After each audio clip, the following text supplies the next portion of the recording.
హల్లెలూయా. మంచిది. వాక్యము చెప్పి ముగించేంత వరకు ఎవ్వరూ కూడా పైకి లేవకూడదు. కూర్చున్న వాళ్ళు కూర్చున్న కాడే ఫోన్లు సైలెంట్లో పెట్టుకోండి. హల్లెలూయా. మీకు ఇంకొక మాట చెప్పేదా, దావీదుని ప్రభు ఎదుర్కోవడానికి వెళతాడు. ఒకనొక సమయంలో దావీదు అప్పటికే రాజు. దావీదు సింహాసనం మీద నుంచి దిగి తన రాజ వస్త్రాలు తీసి పక్కన పెట్టి సాధారణ వస్త్రాలు ధరించుకొని ప్రభువుని ఎదుర్కోవటానికి పోయి ఘనంగా ఆరాధించాడు. దావీదుని ప్రభు అడిగాడు, దావీదు నువ్వు రాజు కదా, ఎందుకు సింహాసనం దిగి నీ రాజ వస్త్రాలు పక్కన పెట్టావంటే, నేను రాజునైతే ఈ రాజ్యానికి రాజునయ్యా, నువ్వు సర్వలోకానికే రాజు కదా, నేను వాళ్ళకి రాజునైతే నీవు నాకు రాజు. హల్లెలూయా. నా రాజు నన్ను ఎదుర్కోవటానికి వచ్చినప్పుడు నా రాజు నేను ఎలా ఆరాధించాలి, నా రాజు కాడ ఏ విధంగా నేల మట్టుకు తగ్గించుకోవాలి, నా రాజు ఎదుట నేను లోబడి బ్రతకొద్దా, నా రాజు మాట నేను వినొద్దా, నా రాజు మాటకి నేను సంపూర్ణంగా శిరస్సు వంచొద్దా, నా రాజు కాడే నేను రాజుగా ఎలా ఉండగలుగుతానయ్యా. హల్లెలూయా. అంతలా అధికారములో ఉన్న దావీదే దేవుడి కాడికి వచ్చేటప్పుడు కల్లా తగ్గించుకొని దేవుని మాటని విన్నాడు. హల్లెలూయా. నేను మీకు అర్థమయ్యే కొన్ని మాటలు చెప్తాను. మీ పిల్లల్ని మీరు జాగ్రత్తగా మీ కంట్రోల్లో పెట్టుకోండి. మీ పిల్లల్ని మీరు గెదిమితే వాళ్ళు మెలకొని ఉంటారు, పక్కన వాళ్ళు గెదిమితే వాళ్ళు మెదలకొని ఉండరు. హల్లెలూయా. మంచిది. దేవుడు మిమ్మల్ని అందరినీ దీవించును గాక. వాక్యం చెప్పి ముగించేంత వరకు మీ సెల్ ఫోన్ కూడా సైలెంట్లో ఉండాలి. మీ పిల్లలు మీ ఆధీనంలో ఉండాలి. మీరు సురకులో ఉండాలి. మీరు గ్రహింపులో ఉండాలి. మీ తలలు నా వైపే ఉండాలి. చదువు వచ్చిన వాళ్ళైతేనేమో రెఫరెన్స్ రాసుకోండి. అది చెప్పిన 2 సెకండ్లోనే రాసుకోవాలి. తర్వాత మీరు నా వైపే మీరు చూడాలి. స్తోత్రం. నా వైపు అంటే నేనేదో అని కాదు, కానీ వాక్యం చెప్పినంతసేపు మీ తలలు నా వైపు ఉండాలి. స్తోత్రం. హల్లెలూయా. దేవుడు మిమ్మల్ని అందరినీ ఆశీర్వదించును గాక. ఆమేన్. ఒక వాక్యం తీసుకుందాం. ఆదికాండం 28వ అధ్యాయం 20వ వాక్యం చదువుదాం. అప్పుడు యాకోబు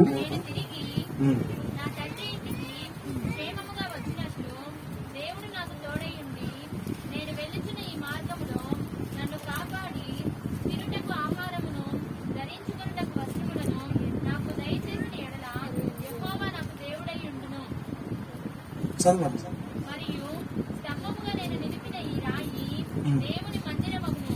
మరియు నీవు నాకిచ్చి యావత్తులో 10వ వంతు నిశ్చయంగా నీకు చెల్లించదనని మొక్కుకొనెను.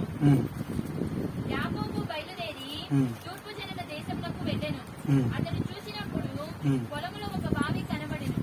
అక్కడ దాని యొద్ద గొర్రెల మందలు 3 పట్టుకుని ఉండెను. చాలు చాలు. స్తోత్రం. హల్లెలూయా.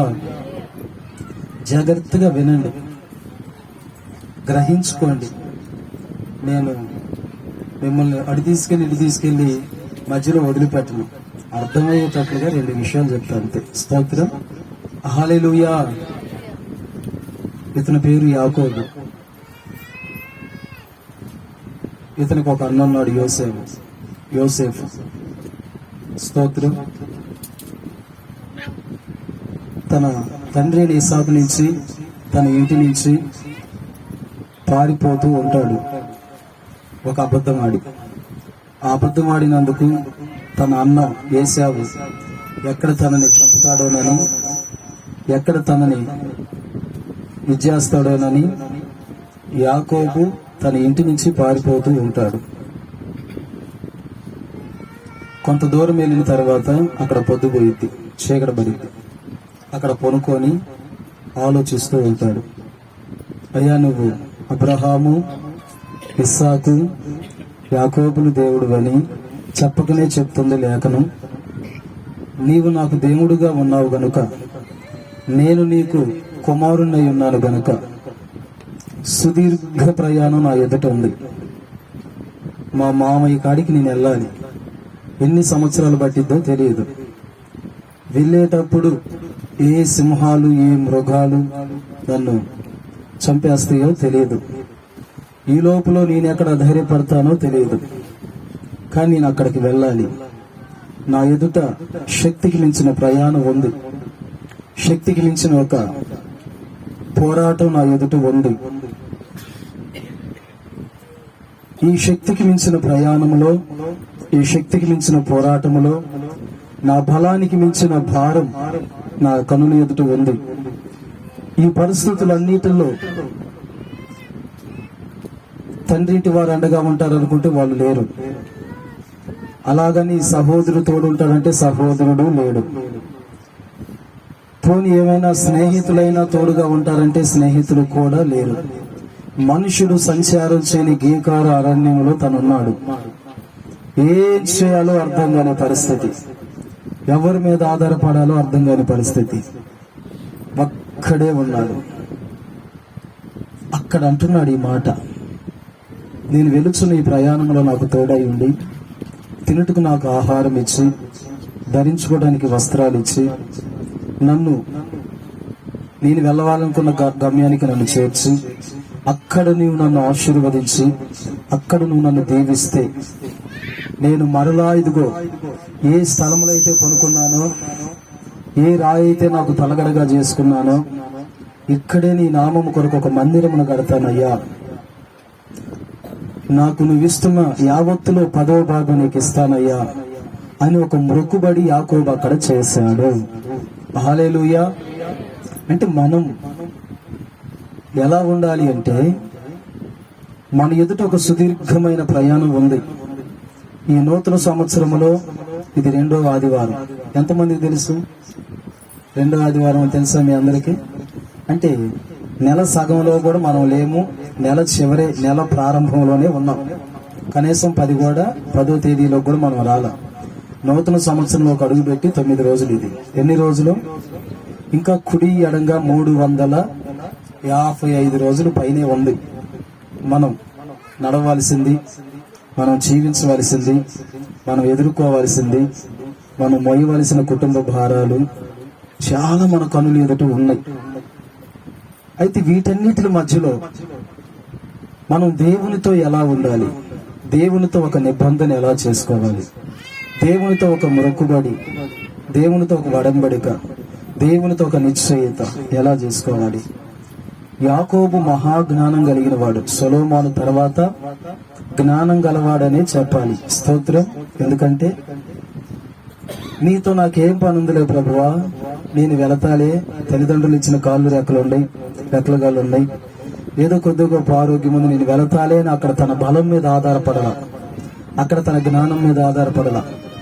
అన్ని ఆలోచన చేసుకొని నిష్ప్రయోజకుడిని, నా వల్ల ఏమీ కాదు, ఇటు పుల్ల అటు వేయలేను, కనీసం ఒక్క అడుగు వేస్తానని కూడా నాకు ధైర్యం లేదు, ఆశ లేదు. అయితే నీవు గొప్ప దేవుడవు, నీ మీద నేను ఆధారపడుతున్నా. ఇదిగో ఈ మార్గాన్ని నీకు అప్పగిస్తున్నా, ఇదిగో ఈ ప్రయాణాన్ని నీకు అప్పగిస్తున్నా. నేను ఏ విధంగా నడిపించబడాలో అది నీకు తెలుసు, నన్ను ఎక్కడ ఆశీర్వదించాలో అది నీకు తెలుసు, నన్ను ఎలా నడిపించాలో అది నీకు తెలుసు. వీటన్నిటిలో నువ్వు నాకు సహాయం చేసి నన్ను ఆశీర్వదిస్తే మరలా నేను ఇక్కడికి వచ్చి నీ నామము కొరకు ఒక మందిరమును కడతానయ్యని ఒక మొక్కుబడి యాకోబు అక్కడ చేశాడు. హల్లెలూయా. మీతో నేనేం చెప్తున్నానంటే వాక్యం ద్వారా కొన్ని కార్యాలు చిటికలో, కొన్ని కార్యాలకి పరిష్కారం వచ్చింది, కొన్ని కార్యాలు వెను వెంటనే జరిగిపోతాయి, కొన్ని కార్యాలు మనం నడుస్తూ ఉండగానే సఫలపరచబడతాయి. కానీ కొన్ని ముద్దుబారిపోయిన కార్యాలు కొన్ని ఉంటాయి. ఒక ముడి బండ ఉంది, శృతితో ఒకసారి కొట్టి ఆగితే ఆ బండ పగలదు, కొడుతూనే ఉండాలి. స్తోత్రం. కొన్ని బండలను బట్టి వెళ్ళే పరిస్థితులను మార్చుకోవాలి. స్తోత్రం. అలాగనే మన ఎదుట సుదీర్ఘమైన ప్రయాణం ఉంది, సంవత్సరం ఉంది. మన ఎదుట దేవుడు మన మీద ఉంచిన భారం, బలమేమో కొంచెమే, భారమేమో అధికంగా ఉండిద్ది కొంతమంది మీద. స్తోత్రం. ఒక్కడ చేయటం 10 మంది తినే కుటుంబాలు కూడా ఉన్నాయి. ఒక్కడ చేయటం 4 తినే కుటుంబం కూడా ఉంది. 4 చేయటం 4 తినే కుటుంబం కూడా ఉంది. అది బ్యాలెన్స్ అవుతుంది. ఒక్కడే చేయాలా 4 తినాలంటే అది బ్యాలెన్స్ అవ్వదు, తన బలం సరిపోదు. అదే శక్తికి మించిన భారం అది. అలాగనే కొన్ని కార్యాలు మనం ఎన్నో ఏళ్ల బట్టి, ఎన్నో సంవత్సరాల బట్టి, ఎన్నో దినాల బట్టి ఎదురు చూసి కనిపెట్టిన కొన్ని కార్యాలకి సమాధానం రావటంలో కొంతమందికి. హల్లెలూయా. కొన్ని విషయాల్లో సరైనటువంటి సమాధానం దేవుని సన్నిధిలో పొందుకోలేకపోతున్నారు. ఎందుకని? ఆ కార్యం విషయమై నీవు ఒక తీర్మానంలోనికి రావాలి. స్తోత్రం. ఆ కార్యం విషయమై నువ్వు ఒక మొక్కుబడిలోకి రావాలి. హల్లెలూయా. అది ఏ కార్యమయ్యా అంటే, యాకోబుకు అర్థమైపోయింది, నా వల్ల ఇక ఏది కాదు, నేనేమి చేయలేను అని దేవునితో సమాధానపడి అక్కడ దేవునికి ఒక మాట ఇచ్చాడు. ఆ మాట ప్రకారం దేవుడు యాకోబు జీవితంలో నెరవేర్చి, దేవుడు యాకోబుని నడిపించి, తన మామయ్యైన లాబాను దగ్గర దేవుడు యాకోబుని ఆశీర్వదించి, తాను అనుకున్నట్లుగా దొడ్లు, గోద, పశువులు, పనివారు, రాజ్యాలు సమస్తం దేవుడు యాకోబుకి ఇచ్చి, తనను దేవుడు ఆశీర్వదించి, ఆ పట్టణంలో తన మామయ్యైన లాబాను బలమైన ఐశ్వర్యవంతుడు, ఆయనకి మించిన వాడయ్యాడు యాకోబు. చూడండి, మీలో ఒంటరి అయిన వాడు 1000 మంది అగును, బలహీనుడు బలమైన జనమగును. ఎలా? దేవుని మనసును తెలుసుకుంటే అవుతారు. స్తోత్రం. ఎవరి మనసుని? దేవుని మనసు తెలుసుకుంటే అవుతారు. దేవుని మనసు ఏమిటి? మనం దేవునితో ఏ విధమైన సమాధానంలోనికి రావాలి, ఆయనతో ఏ విధమైన సమాధానకరమైన ప్రార్థన చేయాలి, ఆయన యొక్క మనసును గ్రహించి. చూడండి, జ్ఞానం గలవాడు పలు దిశలుగా ప్రయత్నం చేస్తాడు. ఏ దిశలుగా? పలు దిశలుగా, ఒక దిశ కాదు. ఇప్పుడు మనం ఒక ప్రక్క వెళ్ళాం, అటు కాల వేరే ఒక మార్గంలో ట్రై చేయాలా. స్తోత్రం. హల్లెలూయా. ఇప్పుడు ఒక మార్గంలో వెళ్ళేదానికి ఒక గట్టు, చెరువు, కాలువ అడ్డం వచ్చింది. ఆ ఊర్లోకి వెళ్ళడానికి ఇంకో పక్క నుంచి వేరే రూట్ ఉంది. అందులో 2 ఉన్నారు ఆ ప్రయాణంలో. జ్ఞానం లేని వాడేమో అక్కడే కూర్చున్నాడు, జ్ఞానం గలవాడేమో నేను వెళ్ళాలి, ఆగకూడదు, నా గమ్యస్థానికి నేను చేరాలి అని చెప్పేసి, నీ ఇష్టంలో వస్తేరా లేకపోతే లేదని వేరొక త్రోవ వెతుక్కున్నాడు. వేరొక మార్గంలోంచి వెళితే అక్కడ బ్రిడ్జి వేయబడింది ఆ కాలువ మీద. హ్యాపీగా బ్రిడ్జి మీద నుంచి వెళ్ళాడు, అక్కడ ప్రభువుని కలుసుకున్నాడు, అక్కడ ఆశీర్వదించబడ్డాడు. వీడు చూస్తే నేనేమిరా మరొకటి రాలేదు.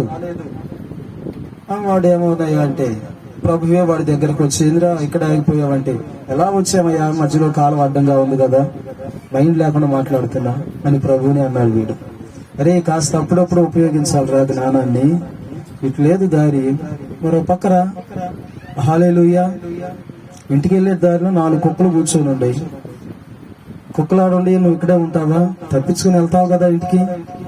లేదా అక్కడ ఉండి నేను ఇక్కడే కూర్చున్నానంటే అది ఎలా సరిపోద్ది? తప్పించుకొని వేరొక దారిలోంచి వెళ్ళాలి ఇంటికి. అలాగనే కొన్ని కార్యాల విషయం మన కుటుంబం మనం మోయలేనప్పుడు, మన కుటుంబ బాధ్యతలను మనం మోయలేనప్పుడు, మన కుటుంబ స్థితిగతులను మనం తాళలేనప్పుడు, మనకి ఎదురవుతున్న సమస్యలను మనం జయించలేనప్పుడు, శక్తికి మించిన ప్రయాణం మనం చేయవలసి వచ్చినప్పుడు, మన శక్తికి మించిన బాకీలు అనుకోకుండా కట్టుకోవాల్సిన పరిస్థితి వచ్చినప్పుడు, నీ జ్ఞానం మీద, నీ బలం మీద, మనుషుల మీద, లేదంటే అధికారుల మీద ఆధారపడుట కంటే దేవునితోనే ఒక సమాధానంలోనికి వచ్చి, దేవునితోనే ఒక ఏర్పాటులోకి వచ్చి, దేవునితోనే ఒక నిబంధనలోకి వచ్చి కూర్చొని, ప్రభువా ఇదిగో నా వల్ల కావటం లేదు, నేను పోరాడి విసిగిపోయి వేసారిపోయి అపజయాల పాలై ఉన్నాను, ఏం చేయాలి? చివరి క్షణాలలో మోడుబారిపోయిన జీవితాలను, మోడుబారిన కార్యాలను చిగురింపజేసేదే మొక్కుబడి ప్రార్థన. హల్లెలూయా. ఇక ఏ దిశగా వెళ్ళినా నేను జయించలేననుకున్నాడు ఎవరు? యాకోబు ఏ దిశగా వెళ్ళినా నా వల్ల కాదు అనుకున్నాడు. అక్కడ మోకరించి దేవుడితో ఒక సంబంధం కలిగి మాట్లాడుతున్నాడు. ఎవరితోటి? అయ్యా ఇక్కడ ఎవ్వరూ వినేవాళ్ళు లేరు, కానీ నీతో మాట్లాడుతున్నా. దేవుడితో ఒక సమాధానం, దేవునితో ఒక ఫ్రెండ్షిప్, దేవునితో ఒక రిలేషన్, దేవునితో ఒక సన్నిహిత సంబంధం కలుసుకొని మాట్లాడుతున్నాడు. అక్కడ ఇదిగో నా శక్తికి మించింది నా ఎదుట ఉంది, నీవు నన్ను ఆశీర్వదించు ప్రభు అని ఒక మొక్కుబడి అక్కడనే యాకోబు చేశాడు. ఈ నూతన సంవత్సరములో ప్రారంభ దినాలలో మన ఎదుట కూడా రకరకాల పోరాటాలు ఉన్నాయి, రకరకాల బాకీలు ఉన్నాయి, రకరకాల ప్రయాణాలు ఉన్నాయి, మోయలేని బరువులు భారాలు మన భుజస్కంధాల మీద ఉన్నాయి. మనం నడిపించుకోలేని కుటుంబం, మన పిల్లలకి కనీసం పట్టడు మెతుకులు కూడా పెట్టలేని పరిస్థితులు కొన్ని ఉన్నాయి. వీటన్నిటిలో దేవుని కార్యాలు మనం చూడులాగున మీరు కూడా యాకోబులాగా ఒక మొక్కుబడి చేసుకోండి. హల్లెలూయా. మొక్కుబడి అంటే ఆ దినాలలో ఆయన ఏం చేశాడు? ఒక మందిరమును ఏ తలగడగా రాయిని తీశాడో అక్కడనే ఒక మందిరమును కడతానని తన ప్రేరేపణ కొలది తను చేసుకున్నాడు, తన తలంపు కొలది తను చేసుకున్నాడు.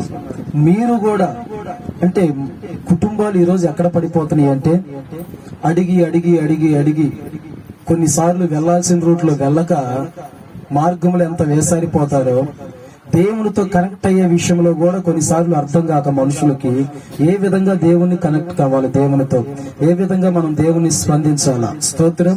జాగ్రత్తగా వినండి. ఇశ్రాయేలీలు ప్రజలు చెడిపోవటానికి గల కారణం సగం ఇశ్రాయేలీలు తప్పు అయితే సగం మోషే తప్పు. ఎలా? మోషే ద్వారా దేవుడు ఎన్నో కార్యాలు చేశాడు. మోషే సముద్రాన్ని పాయలు చేశాడు, ఆకాశం నుంచి వడగండ్లను కురిపించాడు. ఏది చేసినా మోషే ప్రార్థన చేసినప్పుడు జరుగుతుంది. నేను ఇప్పుడు ఎర్ర సముద్రాన్ని జీవిస్తున్నారా అండి అన్నాడా? కరజాపేట ఎర్ర సముద్రం పాయలైపోయింది. ఈ ఇశ్రాయేలీలు మోషేలో దేవుని చూశారు. దేవుని ప్రత్యేకంగా మోషే చూపించలా. మీరు నా మీద కాదు బేస్ అవ్వాల్సింది, మీరు నా మీద కాదు ఆధారపడాల్సింది, దేవుని మీద మీరు ఆధారపడాలని మోషే ఇశ్రాయేలీల ప్రజలకు దేవుణ్ణి చూపించలేదు. హల్లెలూయా. అందుకని మోషే 40 దినాలు దేవుడితో మాట్లాడతానికి పర్వతం ఎక్కితే మాకు దేవుడు లేడనే మాట ఎందుకు వచ్చింది వాళ్ళకి? మాకంటూ ఒక దేవుడు కావాలని ఒక దూడను ఎందుకు చేసుకున్నారు? దేవుడు లేడనే మాట వచ్చేది కాదు. మోషే దేవుని గనక కొన్ని సందర్భాల్లో ఇశ్రాయేలీయులకు చూపించినట్లయితే దేవుని మనసుది, దేవుడు ఎలా నడిపిస్తాడు, దేవుడు ఎలా ఆదరిస్తాడు, ఆయనతో మనం ఎలా ప్రార్థన చేయాలి, ఆయనతో మనం ఎలా మూవ్ అవ్వాలి, ఆయన హృదయం ఇది, ఆయన మనస్సు ఇది అని మోషే ఇశ్రాయేలీయులకు కొన్ని వివరించి విడమార్చి దేవుని యొక్క సుగుణాలను చూయించాల్సింది మోషే చూయించిన. అదే గనక మోషే దేవుణ్ణి ఇశ్రాయేలీయులకి మరి పరిపూర్ణంగా అర్థవంతంగా పరిచయం చేసినట్లయితే మోషే వెళ్ళినప్పుడు ఇశ్రాయేలీయులు ఖచ్చితంగా మోషే వెళితే ఏమైంది? దేవుడు ఉన్నాడు కదా. అదే యేసన్న గారు చేసింది ఏమిటో తెలుసా? ప్రతి విషయంలో దేవుణ్ణే చూపించాడు కానీ యేసన్న గారిని ఎక్కడా చూపించుకోవాలా. హల్లెలూయా. మోషే చేస్తున్నాడు, కార్యాలు చేస్తున్నాడు, అద్భుతాలు చేస్తున్నాడు, అవి దేవుని ద్వారానే జరుగుతున్నాయి అన్న సంగతి మోషేకి తెలుసు పూర్తిగా. ఇశ్రాయేలీయులకు కూడా ఎక్కడో అరవకొరో తెలుసు, కానీ వీళ్ళు పరిపూర్ణంగా మోషే మీదే బేస్ అయ్యారు. ఎలా దాన్ని మనం గుర్తించగలుగుతామంటే, మోషే ఐగుప్తులో మాకు సమాధులు లేక ఇక్కడికి తీసుకొచ్చామన్నారు. దేవుడి మీద బేస్ అయినట్టయితే దేవుడా ఐగుప్తులో మాకు సమాధులు లేక ఇక్కడికి తెచ్చావా అనేవాళ్ళు. కానీ దేవుడా అనాలి, అక్కడ మోషే అని పదం వాడారు. స్తోత్రం. హల్లెలూయా. మీరు పరిపూర్ణంగా దేవుని వైపు తిరగాలి, దేవుని మనసు తెలుసుకోవాలి, దేవుని యొక్క హృదయంలో మీ పట్ల దేవుని చిత్తం ఏమై ఉందో, మీ పట్ల తన కార్యాలు ఏ విధంగా సఫలం చేస్తాడో సంపూర్ణంగా మీరు తెలుసుకొని మీరు దేవుని వైపు సంపూర్ణంగా తిరగాలి. హల్లెలూయా. అంటే ఖచ్చితంగా మీ కార్యాలు కొన్ని చెప్పుకునే ఉంటాయి, కొన్ని చెప్పుకోలేని ఉంటాయి. కొంతేమో పిల్లల మాట వినరు, కొంతేమో భార్య సహకరించడం, కొన్ని విషయాల్లో భర్త సహకరించడం, కొన్ని విషయాల్లో కుటుంబాలలో వేసారి విసిగిపోయి కుటుంబాలలో కన్నీళ్లు దిగమింగి కుటుంబాలలో నిందలు అనుభవిస్తూ రేపో మాపో చనిపోదామన్న ఆలోచన కలిగి బ్రతుకుతా ఉంటారు కొన్ని కుటుంబాలలో. ఎందుకని? దేవుడు విడిపించలేడా? దేవుడు మీ కన్నీళ్లను శాశ్వతంగా తుడిచివేయలేడా? ఎందుకని? దేవుడు మారాని మధురంగా మార్చాడు కదా. మారాలంటే నీ బ్రతుకుని దేవుడు మధురంగా మార్చలేడా? పరిపూర్ణంగా నీ పిల్లలను దేవుడు ప్రయోజకులుగా చేయలేడా? చేయగలడు. దేవునితో మనం ఎలా మూవ్ అవ్వాలి? కొన్ని విషయాలు ప్రార్థన చేయగానే సఫలం అవుతాయి. కొన్ని విషయాలు దేవుడితో మనం ఒక నిబంధనలోనికి రావాలి, దేవునితో ఒక తీర్మానంలోనికి మనం రావాలి. అప్పుడు తన కార్యాలను దేవుడు చిగురింప చేయగలడు. యాకోబు ఒక తీర్మానంలోకి తన స్థాయిలో, తన ప్రేరణలో, తన తలంపులో తనకు దేవుడు బయలుపరిచినట్లుగా ఒక మందిరము కడతానని ఒక తీర్మానం చేసుకున్నాడు యాకోబు. అది తన మొక్కుబడి. ఆ ప్రకారమే దేవుడు తనను ఆశీర్వదించి అన్ని విషయాల్లో దేవుడు తనను దీవించి తన దేశములో పరిపూర్ణంగా దేవుడు తనని ఆశీర్వదించి బలపరిచాడు. హల్లెలూయా. మీరు కూడా కొన్ని విషయాలలో ఒకే ప్రార్థన కాదు, ప్రార్థనలో కొన్ని మార్పులు ఉంటాయి. స్తోత్రం. మొక్కుబడులు చేసుకునే ప్రార్థన ఉండిద్ది, తీర్మానాలు చేసుకునే ప్రార్థన ఉండిద్ది, నిబంధన ప్రార్థన ఉండిద్ది.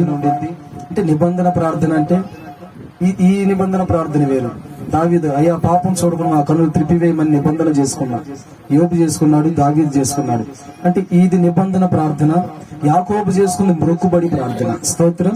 ఏ ప్రార్థన చేసుకున్నాడు యాకోబు? మొక్కుబడి ప్రార్థన. ఆ ప్రార్థన దేవుడు ఆలకించి యాకోబుని శాఖోపు శాఖలుగా దీవించి ఆశీర్వదించటం జరిగింది. హల్లెలూయా. అంటే మీరు శరీరానుసారంగా ఉండొద్దు, ఆత్మానుసారంగా ఉంటే ఈ తీర్మానంలోకి వస్తారు. హల్లెలూయా. గనుక మరొక మాటను గుర్తుపెట్టుకోండి. అబ్రహాము, లోతు వీళ్ళిద్దరు ఏమవుతారు? ఇద్దరు ఏమవుతారు? అన్నదమ్ములు అవుతారు. శరీర రూపంగా ఆలోచించిన వాడు లోతు అయితే, ఆత్మానుసారంగా ఆలోచించిన వాడు అబ్రహాము. వారున్న దేశము కూడా అబ్రహాము. ఆదికాండం 12లో అబ్రహాముతో దేవుడు ఒక మాట అంటాడు, నువ్వు వెళ్ళు, నేను నిన్ను ఆశీర్వదిస్తానని.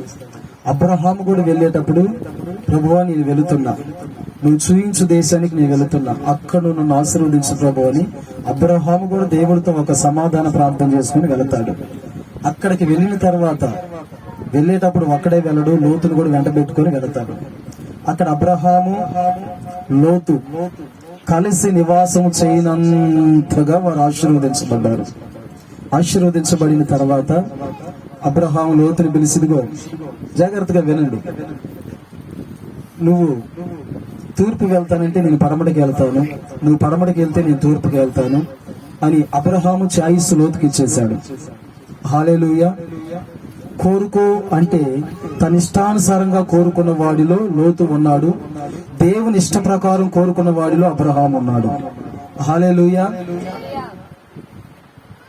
శరీరకంగా ఆలోచించి నాకు సొదొమ గొమొర్రా పట్టణం కావాలని దానిని కోరుకున్నాడు.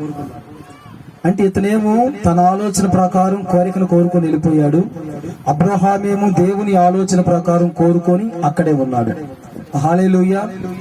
అంటే మనం దేవుని యొక్క ఆలోచన ప్రకారం వెళ్ళాలే గాని మన ఆలోచన ప్రకారం, శరీర ఆలోచన ప్రకారం వెళితే, అబ్రహాము ఆత్మీయ ఆలోచన తీసుకొని ఆత్మ సంబంధమైన ఆలోచన ప్రకారం అబ్రహామును దేవుడు ఉండమన్న కాడే ఉన్నాడు. అబ్రహాము దేవుడు బహుగా ఆశీర్వదించాడు. లోతు సొదొమ గొమొర్రా పట్టణానికి శరీర అంటే తన ఆలోచన ప్రకారం వెళ్ళాడు. ఒక మొక్కుబడి, ఒక నిబంధన లేకుండా వెళ్ళాడు. అక్కడ ఆ పట్టణంలో లోతు వెళ్ళిన వెంటనే అక్కడ ఆశీర్వదించబడకపోయాడు. దేవుని కాడు కూడా ఆశీర్వాదాన్ని కోల్పోయాడు లోతు. హల్లెలూయా. అంటే దేవునితో ఒక మొక్కుబడి చేసుకుని వెళ్ళిన వారిలో అబ్రహాము ఉన్నాడు.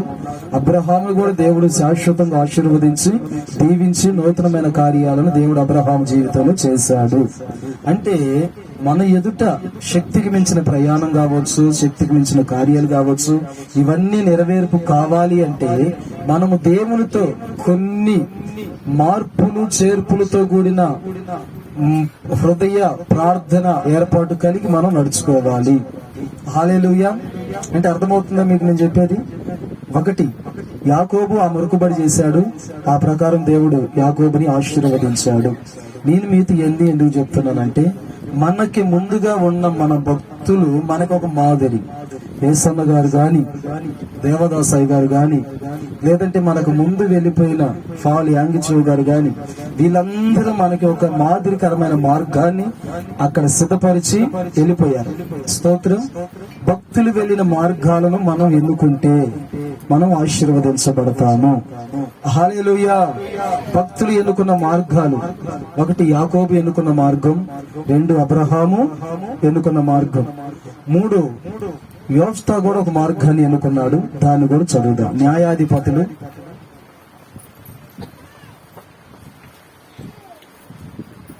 11వ అధ్యాయం 30వ వాక్యం చదువుదాం.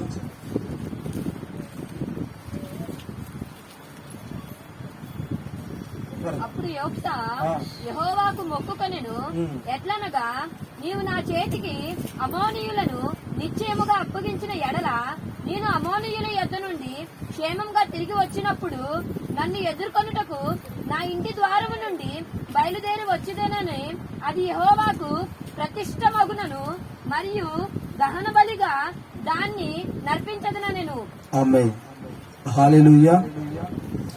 మన ప్రభు అయిన యేసుక్రీస్తు ఎప్పుడైతే శరీరధారిగా ఈ భూమి మీదకి రాలేదో అంతకు మునుపు దహన బలులు, అర్పణలు ఉండేవి. స్తోత్రం. ఆయన ఎప్పుడైతే ఈ భూమి మీదకి వచ్చాడో నాటి నుంచి మన స్తోత్ర బలులు, మన స్తుతి బలులే దేవుడికి బలి అర్పణగా మార్చబడ్డాయి. ప్రతి బలికి బదులు ఆయనే సిలువలో బలి అయ్యాడు. అప్పుడు అంతకు మునుపు యోఫ్తా చేసిన తీర్మానం ఇది. స్తోత్రం. యోఫ్తా ఆల్రెడీ ఒక అన్య స్త్రీకి పుట్టినవాడు. అయితే దేవుడి ఏర్పాటు చేయబడిన వాడు యోఫ్తా. హల్లెలూయా. అయితే తను అమోరీయులు అనే ఒక దేశం మీదకి యుద్ధానికి వెళ్ళవలసి వచ్చింది. ఎక్కడికి వచ్చింది? చెప్పే కదా, శక్తికి మించిన కొన్ని ప్రయాణాలు మనకు ఎదురైనప్పుడు ఒక మొక్కుబడి రావాలి. అంటే ఏ జనం మీదకి యుద్ధానికి వెళ్ళినా యోఫ్తా గెలిచి వచ్చాడు. ఏ పట్టణం మీదకి యుద్ధానికి వెళ్ళినా యోఫ్తా గెలిచి జయించి జయశీలుడుగానే వచ్చాడు. కానీ అమోరీయుల మీదకి వెళ్ళేటప్పుడు మాత్రం తన గుండె జంకింది, తన గుండె అధైర్యపడింది, భయపడింది. అప్పటికి 4 రోజులు సతమతం అయ్యాడు, ఆలోచించాడు. ఓ బలాఢ్యుడా, ఒంటి చేత్తో కొన్ని రాజ్యాలను మట్టి కనిపించావు కదా, ఏంది అమోరీయుల మీదకి వెళ్ళటానికి ఆలోచిస్తున్నావంటే, లేదు, వాళ్ళు నా మీద బలవంతులయ్యున్నారు. హల్లెలూయా. నా కాడ ఏ సైన్యం అయితే ఉందో ఆ సైన్యం మీద 4 బలము కలిగిన వాళ్ళు, అందుకే నేను ఆలోచిస్తున్నా. అయితే నా సైన్యం మీద బలం కలిగిన వాళ్ళే గాని నా దేవుని మీద బలం కలిగిన వారు మాత్రం అమోరీయులు కాదు. హల్లెలూయా. ఏ దేశం మీదకైనా నార్మల్ గా ప్రార్థన చేసుకుని వెళ్ళిపోయాడు. ఎవరు? యోఫ్తా. ఓ సాధారణమైన ప్రార్థన. ప్రభువా, నేను వెళుతున్నానయ్యా, నాకు నువ్వు తోడుగా ఉండు, జయము నన్ను గురించు, నేను జయించిన వాడిగా నీ సన్నిధిలో విజయశీలుడుగా తిరిగి రావాలి, సహాయం చేయ ప్రభువా, నీ దాసుని ఘనపరచయ్యా. ఇది నార్మల్ ప్రార్థన చేసుకుని వెళ్ళేవాడు. అమ్మోరీయులు కాడికి వచ్చేటప్పుడు కల్లా జంకింది, భయపడ్డాడు. ఎందుకని? తన శక్తికి మించిన ఒక యుద్ధం అక్కడ ఉంది. తన సైన్యములో ఉండ బలాఢ్యుల కంటే బలవంతులు అమ్మోనీయుల దేశంలో ఉన్నారు. అక్కడికి వెళితే దేవునితో నేను సరైనటువంటి ఒక సమాధానం లేకుండా, దేవునితో ఒక సరైనటువంటి ఒక మొక్కుబడి లేకుండా, దేవునితో సరైనటువంటి సన్నిహితమైన బంధం లేకుండా వెళ్ళానంటే ఖచ్చితంగా నేను అక్కడ శత్రువుల చేత మట్టి కనిపించబడతానని తెలుసుకున్నాడు. ఎవరు? యోఫ్తా. కొంతమందికి ఎన్ని తెలియదు. దేవుడితో సమాధానం ఉందంటే ఆ ఉందలేని వెళ్తారు. దేవునికి నీకు ఒక సన్నిహితమైన బంధం ఉందంటే ఉందో లేదో కూడా ఇప్పటికీ కొంతమందికి తెలియదు. హల్లెలూయా. హల్లెలూయా. దేవుడు నువ్వు పిలిస్తే పలుకుతాడా, మాట్లాడతాడా అంటే మాట్లాడతాడయ్యా అంటారు. ఖచ్చితంగా ఒక సూచనగా నేను వెళుతున్నానయ్యా, నీవు నాకు తోడై ఉన్నట్లు ఒక సూచన చూపించు. ఏ రోజైనా ఒక సూచన చూసారా దేవుడి కాడ? హల్లెలూయా. కానీ యోఫ్తా జంకి భయపడి నా వల్ల కాదు, నేను ఈ అమోరీలతో నా మట్టుకు నేను యుద్ధము చేసి గెలవాలంటే అది నా వలన అయిన పని కానే కాదు, వెళ్ళానా అయిపోయానే అని కొన్ని వారాలుగా దేవుడు కడుగుచ్చని సమాధాన పడుతున్నాడు యోఫ్తా. ఇదిగో ప్రభువా, నువ్వు రాజ్యాల మీద జయమిచ్చా, అమ్మోనీయులంటేనే కొంచెం భయం వేస్తుంది. ఏం చేయాలా? దేవుని కానించి సరైనటువంటి ఒక సమాధానం రాకపోతే వెళ్ళాడంటే మాత్రం హతమైపోవడం ఖచ్చితం. ఎవరితోటి? అమ్మోరీయులతోటి. అమ్మోరీయులు అంటేనే ఏ సైన్యమైనా సరే వెనకాడిద్ది. అందుట్లో యోఫ్తా సైన్యం మరి కొద్దిది. అంత ఎదుర్కోవటానికి సరైనటువంటి సైనికులు గాని, అంత బలము గాని, అంత జ్ఞానం గాని యోఫ్తా కాడ లేదు. కానీ వారి మీద జయం పొందాలి, గిన్నీస్ బుక్ కి ఎక్కాలని తలంచాడు. ఎవరు? యోఫ్తా. ఎలా సాధ్యమైంది? ఎలా వెళితే గురి చూసి కొట్టగలుగుతాను? ఆ గురి అనేది వెతుకుటం ప్రారంభించాడు యోఫ్తా. కొంతమందికి గురి ఉండదు, కొడగా ఆడకాడ గుడ్డేట్లు అయితే అయింది, లేకపోతే లేదు. ఇలా వెళ్ళిన వాడు కాదు యోఫ్తా. వెళుతున్నా జయం ఇస్తావా లేదా? ఇస్తాను అంటే వెళ్తా, లేకపోతే నేను వెళ్ళను అని అక్కడ భీష్మించి కూర్చొని అక్కడ దేవుడితో చేసుకున్న మొక్కుబడి ఇది. స్తోత్రం. అంటే తన స్థాయిలో తనకి దేవుడు ప్రేరేపణ ఇచ్చిన దానిలో యోఫ్తాకి ఒకే ఒక కూతురు. ఎంతమంది? హల్లెలూయా. ఒకే ఒక కూతురు. నేను యుద్ధములకే వెళుతున్నానయ్యా, అమ్మోరీయుల మీద గనక ఈ రోజు నేను గెలిచినట్లయితే ఏమని అంటున్నాడు చదువమాడా? నేను అమ్మోనీయుల యొద్ద నుండి క్షేమంగా తిరిగి వచ్చినప్పుడు, ఎక్కడి నుంచి వచ్చినప్పుడంట? అమ్మోనీయుల అమ్మోరీయుల వద్ద నుంచి నేను క్షేమముగా వచ్చినప్పుడు నన్ను ఎదుర్కొనుటకు నా ఇంటి ద్వారము నుండి, నా ఇంటి గుమ్మము నుండి బయలుదేరి వచ్చినది ఏదో అది యెహోవాకి ప్రతిష్టమగును, అది యెహోవాకి ప్రతిష్ఠితమగును, మరియు దహన బలిగా దాన్ని నీకు అర్పణ చేస్తాను. చాలు. స్తోత్రం. ఇది ఒక మొక్కుబడి యోఫ్తా చేసుకున్నాడు. అంటే ఇంటి నుంచి ఏమొచ్చింది అనుకున్నాడు అంటే అప్పటికే విస్తారంగా దేవుడు అతను ఆశీర్వదించాడు. గొర్రెలు, మందలు, గొట్టెలు, ఆవులు విస్తారంగా ఉన్నాయి. ఏది వస్తే అది ఇస్తానన్నాడు కదా, అన్నాడా లేదా? చదువు కింద. యోఫ్తా మిస్పాలోనున్న తన ఇంటికి వచ్చినప్పుడు అతని కుమార్తె తంబూరతోనూ నాట్యములతోనూ బయలుదేరి ఎవరిని? యోఫ్తాని ఎదుర్కొనేను. ఆమె గాక మగ సంతానమే గాని ఆడు సంతానమే గాని లేదు. కాబట్టి అతడు ఆమెను చూసి తన బట్టలు చించుకొని ఎందుకు చెప్పండి? అక్కడ ఒక నిమిషం ఆగు. ఎందుకు ఒక్కరు చెప్పండి, అర్థమైన వాళ్ళు మీలో. ఎందుకు చింపుకున్నాడు అక్కడ? మీ అన్ని మట్టిపోరలే. హల్లెలూయా. ఎందుకు బట్టలు చింపుకున్నాడు? మిస్పాలో నుంచి జయించి 2 మాటలు మిస్ చేశాం. పైనుంచి చదువు 11 34 నుంచి చూడు. 32 నుంచి చూడమ్మా. అప్పుడు యోఫ్తా అమ్మోనీయులతో యుద్ధము చేయుటకు వారి యొద్దకు సాగిపోయినప్పుడు యెహోవా అతని చేతికి వారిని అప్పగించను గనుక. ఎవరు అప్పగించారంట యోఫ్తాకి? యెహోవా యోఫ్తా చేతికి వారిని అప్పగించెను గనుక. హల్లెలూయా. అంటే ఈ మొక్కుబడి గనక లేకపోతే అప్పగించేవాడు కాదేమో. హల్లెలూయా. ఈ మొక్కుబడి ఉండటం వలన దేవుడు ఏం చేశాడు? అక్కడ అప్పగించెను. అనగా అరోయేరు మొదలుకొని వరకు అబేల్కా రామీయుని వరకు 20 పట్టణముల వారిని నిశ్చయముగా హతము చేసెను. అమ్మాయి ఎంతమందిని చేశాడంట? అసలు దేవుని బలం సరిగ్గా ఇంకా మీకు తెలియదు. హల్లెలూయా. దేవునితో కనెక్ట్ అయ్యే విధానంలో మీరు కనెక్ట్ అయితే, దేవునితో నడిచే విధానంలో గనక మీరు నడవగలిగితే, ఎప్పుడు ఏ ప్రార్థన చేయాలో ఆ ప్రార్థన గనక మీరు గ్రహింపుతో చేసుకోగలిగితే, నా దేవుడు ఈ గుంటూరు పట్టణాన్ని నీ కాళ్ళ కింద పెట్టడు. హల్లెలూయా. నీ ఎదుట ఉన్న నీ శత్రువులందరినీ తీసుకొచ్చి నీ పాదాల కడబడేయడు. నిన్ను గాయపరిచే, నిన్ను ఇబ్బంది పెట్టే ఆ పరిస్థితులన్నింటినీ కూడా దేవుడు నీకు శుభకరమైన ఆనవాలుగా మార్చలేడా? హల్లెలూయా. 20 పట్టణాలను దేవుడు యోక్తకు అప్పచెప్పాడంట. ఎన్ని పట్టణాలని? 20 పట్టణాలని. ఎందుకని? అక్కడ ఒక మొక్కుబడి ఉంది. అంటే మొక్కుబడి చేసుకోకుండా వెళితే ఏమయ్యేదో అంటే, ఎప్పుడు కూడా ప్రతిదానికి మీరు ఒకే ప్రార్థన చేయకూడదు, ప్రతిదానికి ఒకే విధానంలో వెళ్ళకూడదు దేవుడితో. కొన్ని విషయాలలో మార్పు కలిగిన ప్రార్థనలు, కొన్ని విషయాల్లో దేవుడితో. ఇప్పుడు ఒక తల్లేమో నా కన్నులతో ఏది చూడాయి అని మొక్కుబడి చేసింది. ఒక తమ్ముడేమో నా జీవితంలో బార్ షాప్కి వెళ్ళాలని మొక్కుబడి చేస్తాడు. మరొకళ్ళేమో నా జీవితంలో ఎప్పుడు అలంకరించబడినాయా అని కొంతమంది. ఈ రకరకాల ఏర్పాట్లు వెళ్ళాలి మనం దేవుడితోటి. కొన్ని కార్యాలు ఎందుకు కావంటే, మనలో ఏదో ఒక మార్పును ప్రభు ఆశించి, మనలో ఏదో ఒక మార్పును కోరుకొని కొన్ని కార్యాలు ఆలస్యం అవుతుంటాయి.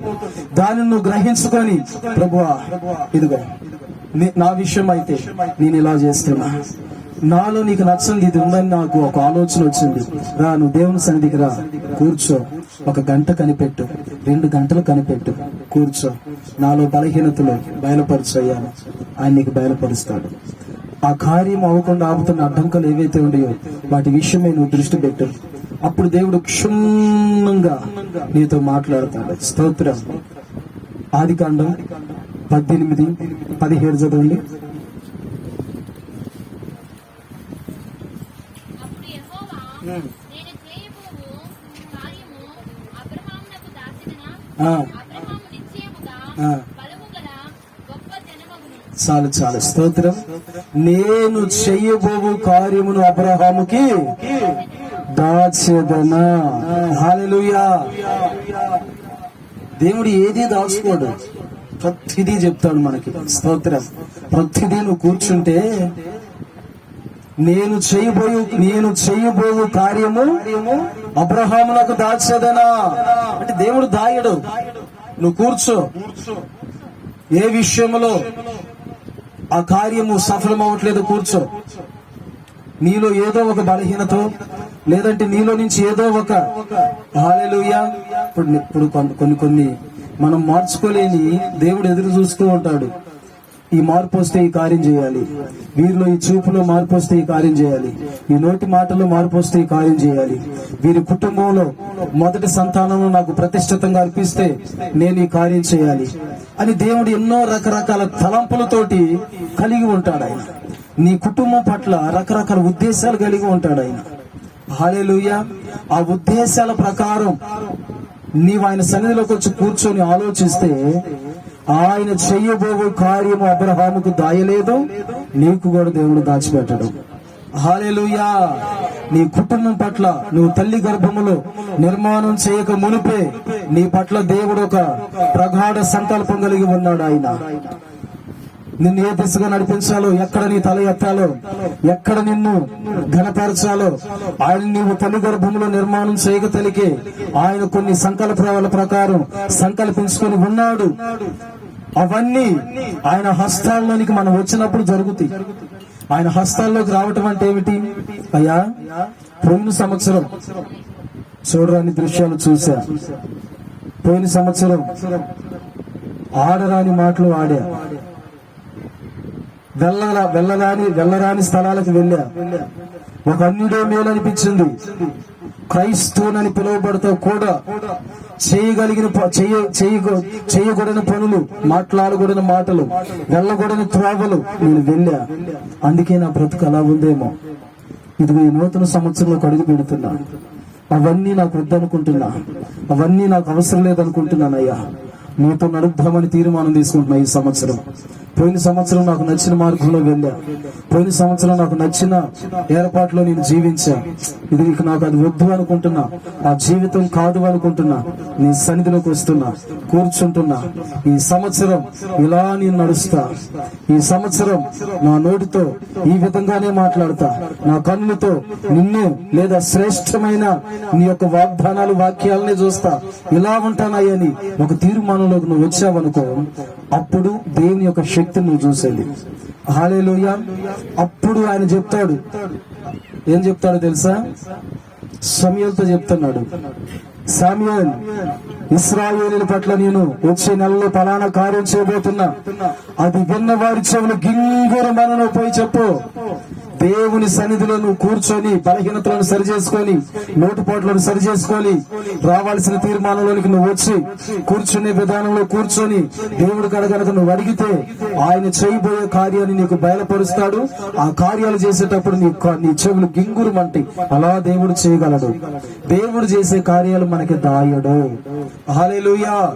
నీ పట్ల దేవుడు నిన్ను నడిపించే విధానం దేవుడు నీకు దాయడు, ముందుగానే ప్రతిదీ చూపిస్తాడు. ఆయన ఇలా చేస్తున్న నిన్న ఎప్పుడో చెప్పింది, నిన్న మధ్యాహ్నం కాంతమ్మక్క, ఏది ఉందా, లోపల ఉందా బయట ఉందా?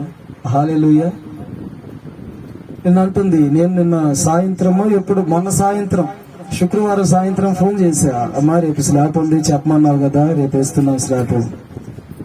సరేనయ్యా అన్నది. నిన్న పొద్దున్నే భార్య భర్తలు ఇద్దరు బండి వేసుకుని వచ్చారు.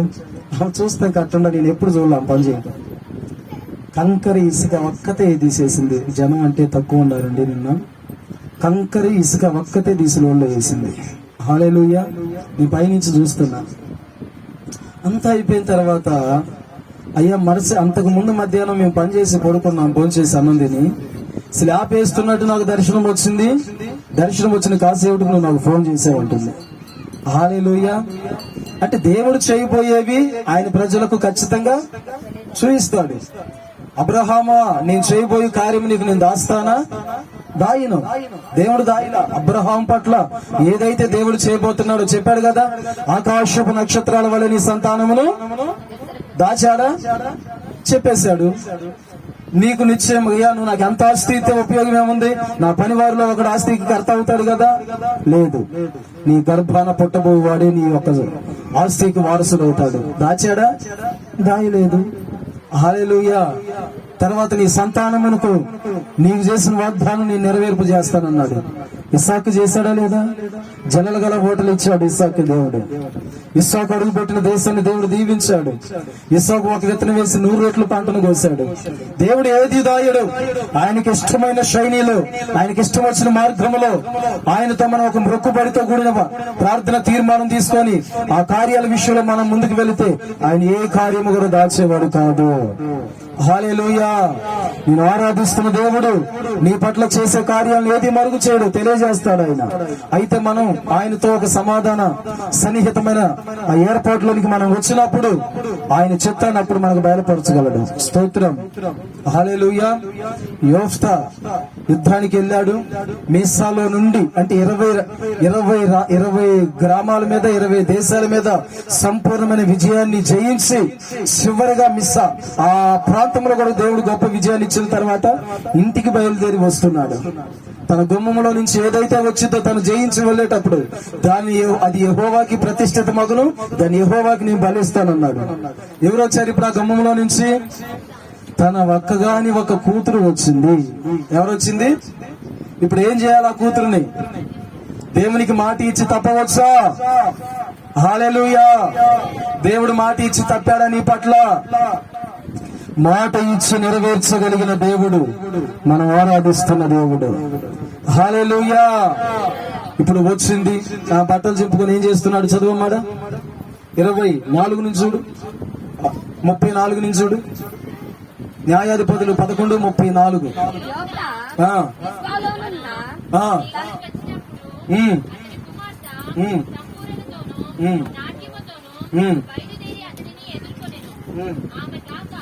అతనికి మన సంతానమే గాని ఆడ సంతానమే గాని లేదు. కాబట్టి అతడు ఆమెను చూసి తన బట్టలను చింపుకొని, అయ్యో నా కుమారి, నీవు నన్ను బహుగా కృంగదీసితివి. ఎందుకని?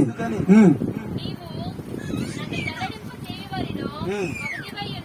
నేను యెహోవాకు మాట ఇచ్చున్నాను కనుక అదిగో నేను యెహోవాకి మాట ఇచ్చి ఉన్నాను కనుక తీయలేననగా వెనుక తీయలేను అని అనగా ఆమెమన్నది, నా తండ్రి నా తండ్రి యెహోవాకు మాట ఇచ్చి ఉంటిగా యెహోవాకి మాట ఇచ్చి ఉంటివా? నీ నోటి నుండి బయలుదేరిన మాట ప్రకారమే. ఆమేన్. ఆమెను కలుసుకోవాలి ఖచ్చితంగా పరలోకం పోతే.